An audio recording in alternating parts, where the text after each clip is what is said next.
जी class, आज आप हमें साउंड सुनाएंगे। हमारे पास वर्ड है व्हील। व्हील में WH की क्या साउंड है?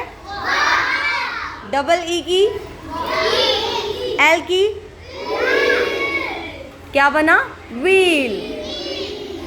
नेक्स्ट वर्ड है रेन। R की साउंड, AI की साउंड, N की साउंड, रेन। नेक्स्ट वर्ड है रोप। R की साउंड, O की साउंड, P की साउंड, F, E की sound, A, R, O, F, A, rope. Word है मैंगो। M की साउंड, A की साउंड, N की साउंड, G की साउंड, G, O की साउंड, इट्स मैंगो।